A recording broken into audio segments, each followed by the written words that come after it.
بہانے شانے نہ لگائے.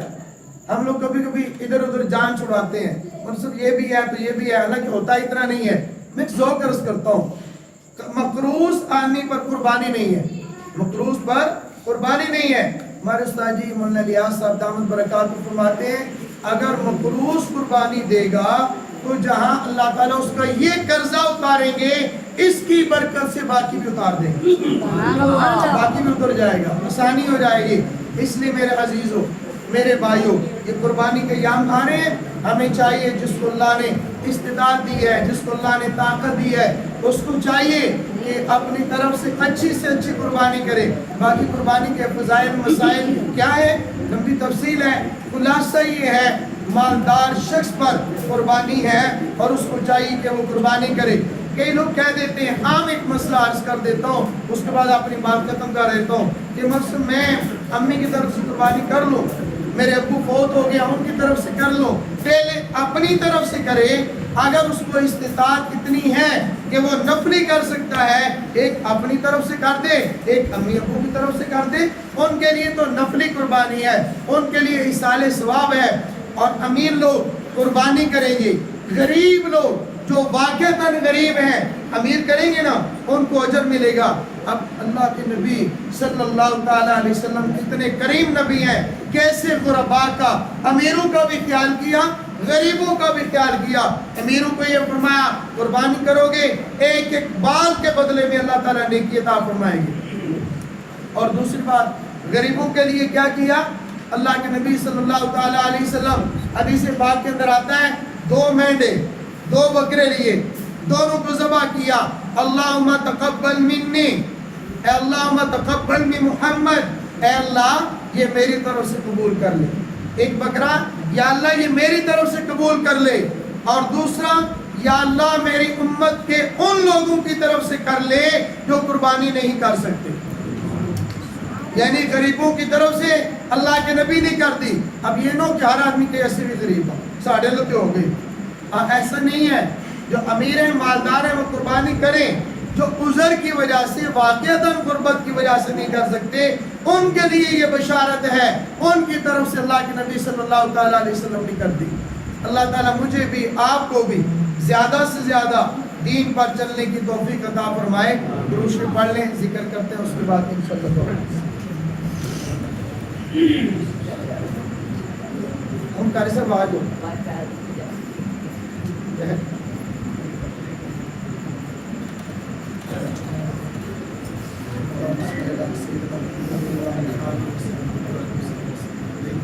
لا الہ الا اللہ محمد رسول اللہ صلی اللہ علیہ وسلم.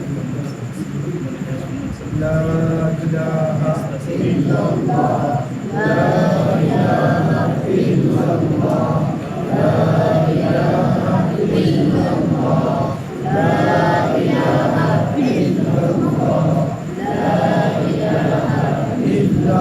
الہ الا اللہ، لا الہ الا اللہ، لا الہ الا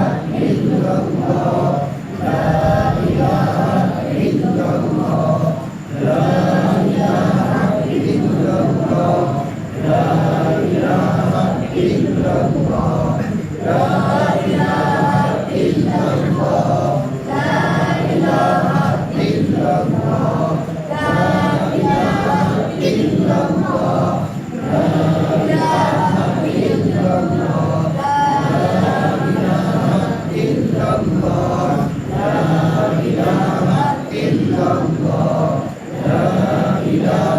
الا اللہ، لا الہ الا اللہ، لا الہ الا اللہ، لا الہ الا اللہ، لا الہ الا اللہ، لا الہ الا اللہ، لا الہ الا اللہ، لا